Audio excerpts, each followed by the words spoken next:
پڑھیے الصلاۃ والسلام علیک یا رسول اللہ، الصلاۃ والسلام علیک یا حبیب اللہ۔ حدیث مصطفیٰ بڑی بہترین عبادت ہے۔ نبی کریم صلی اللہ علیہ وآلہ وسلم نے ارشاد فرمایا، جو بندہ جمعے والے دن میری ذات پر، یعنی اللہ کے نبی نے فرمایا جو مجھ پر جمعے والے دن 80 مرتبہ درود بھیجے۔ کتنی مرتبہ جی؟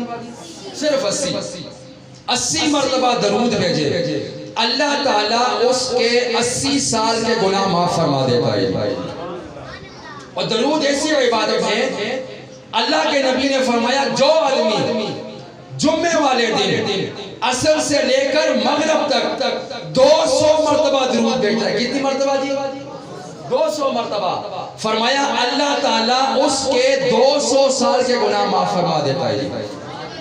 اور پھر فرمایا درود ایسی عبادت ہے کہ اللہ کے نبی نے فرمایا میری قبر انور پر اللہ نے 2 فرشتوں کو مقرر کیا ہے۔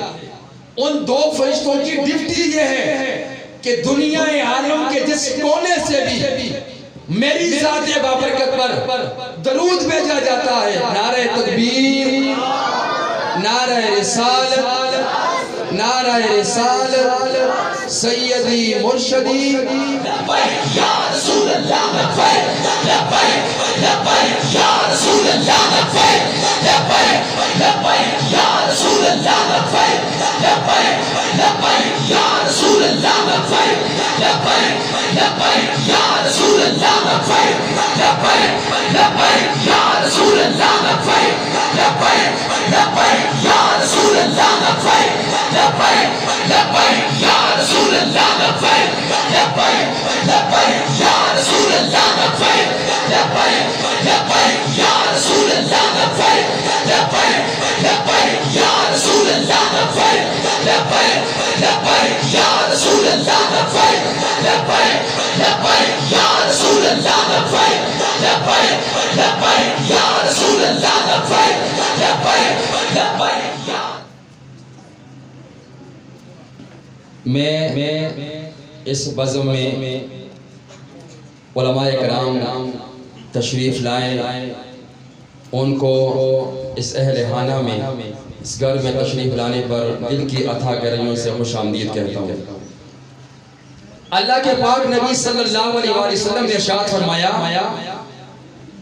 کہ میری قبر انور پر اللہ تعالیٰ نے 2 فرشتوں کی ڈیوٹی لگائی ہے۔ ان فرشتوں کا کام یہ ہے کہ فرمایا کہ جہاں سے بھی میری ذات بابرکت پر کوئی بھی شخص درود پڑھتا ہے، اللہ کے نبی نے فرمایا 2 فرشتے وہ درود سنتے ہیں۔ کیا کرتے ہیں جی؟ سنتے ہیں، اور سن کر مجھے بتاتے ہیں کہ حضور آپ پر آپ کے فلاں امتی نے درود بھیجا ہے۔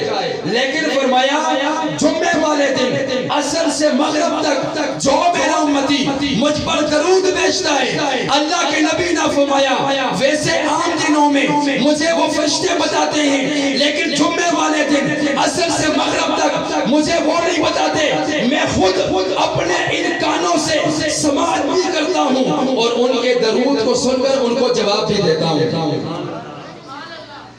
اور پھر کیا ہوتا ہے؟ محدثین لکھتے ہیں 2 فرشتوں کی سماعت اتنی ہے کہ عباس بانڈا میں اس سواتی ہاؤس کے اندر سے کوئی شخص بھی دل میں پڑے، اونچی آواز سے پڑے، ان فرشتوں کو یہ طاقت ملی ہے کہ وہ یہاں سے پڑھے جانے والا درود سنتے ہیں، سن کر حضور کو بتاتے ہیں۔ مجھے بتائیں فرشتوں کی سماعت کا اتنا بڑا عالم ہے، خود جانے کائنات کی سماعت کا کیا عالم ہوگا؟ ان کی سماعت کا کیا عالم ہوگا؟ اس لیے تو اعلیٰ حضرت نے کہا ہم یہاں سے پڑھیں، آقا مدینے سنیں، ہم یہاں سے پڑھیں، آقا مدینے سنیں۔ ان کی اعلیٰ سماعت پہ لاکھوں سلام جی۔ ان کی سماعت کا عالم یہ ہے۔ اور پھر امتی یہاں سے فریاد کرے، میرے نبی نے فرمایا میرے کسی امتی کے پاؤں میں دنیا میں کانٹا چبھتا ہے، فرمایا قبر انور میں مجھے بڑی تکلیف ہوتی ہے جی۔ امتی کے پاؤں میں کانٹا چبھے، میرے نبی کو بڑی تکلیف ہوتی ہے جب یہاں یورپی یونین بیٹھ کر جب یہ عالم اسلام کے خلاف لوگ سازشیں کرتے ہیں. بتاؤ امت مسلمہ بولے نہ, امت مسلمہ جواب نہ دے, امت مسلمہ دفاع نہ کرے, امت مسلمہ مزاحمت نہ کرے, امت مسلمہ اپنی محبت کا اظہار نہ کرے, اپنے غصے کا اظہار نہ کرے. بتاؤ کہ اپنے انور میں میرے محبوب کو تکلیف ہوگی یا نہیں؟ لوگ کہتے ہیں کہ فلسطین کو بچاؤ, میں کہتا ہوں فلسطین کو نہ بچاؤ, مسجد اقصی کو بچاؤ. فلسطین میں مسجد اقصی موجود ہے, اور مسجد اقصی وہ جگہ ہے جہاں پر 1.25 لاکھ نبیوں کی امامت میرے مصطفیٰ کریم نے فرمائی ہے. کتنے کی 1.25 لاکھ؟ وہ نبی جو ہزاروں سال پہلے دنیا سے جا چکے تھے, لیکن میرے نبی جب عرش معلیٰ پر جانے لگے, میرے نبی کی جب سواری جا رہی تھی بیت المقدس کے اندر, میرے نبی نے وہاں پر 1.25 لاکھ نبیوں کی امامت کرائی. وہ نبی جو ہزاروں سال پہلے جا چکے تھے, پھر میرے نبی کی اس شان و شوکت کو دیکھ کر میرے رب نے دوبارہ بلایا, میرے نبی کی امامت میں کھڑا کیا. اس مسجد کو یہ شرف حاصل ہوا کہ وہ سابقہ نبیوں کا قبلہ تھا, لیکن میرے نبی نے اس کو اپنا مسلح بنا کر عالم کائنات کو بتا دیا کعبہ تو کعبہ ہے, کعبہ کی شان اپنی ہے, لیکن جہاں پر میرے مصطفیٰ کے قدم لگتے ہیں, جہاں میرے مصطفیٰ کے نالین لگتے ہیں, وہ جگہ ہزاروں سال کی ہو جائے, لیکن میرے مصطفیٰ کی آمد سے وہ جگہ ہزاروں سال کی نہیں, وہ ایسی ہوتی ہے جیسے یہ کل ہی بنی ہے. شان تو اپنی ہے, لیکن کمال میرے مصطفیٰ کا ہے. اور آؤ میں آپ کو بتاتا ہوں میرے نبی کا کمال کتنا ہے. مدینہ منورہ کی بستی ہے جی, ایک شخص ہے جی جس کی بیٹی کی شادی ہے جی. کیا ہے جی؟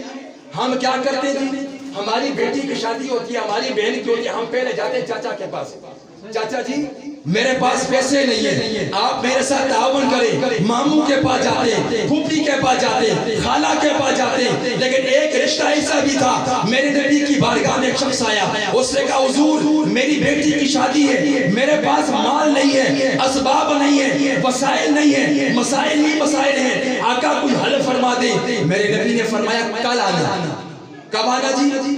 کل آنا, لیکن شرط یہ ہے 7 ڈبیا لے کے آنا جس کا منہ کھلا ہو. ڈبیا لے کے آنا, 7 ایک لکڑی لے کے آنا, پھر میری بارگاہ میں آنا, میں تجھے تحفہ دوں گا. کل ہوئی. سوچو جب میرے نبی نے کہا ہوگا کل آنا, اس عاشق رسول کی رات کیسی گزری ہوگی جی.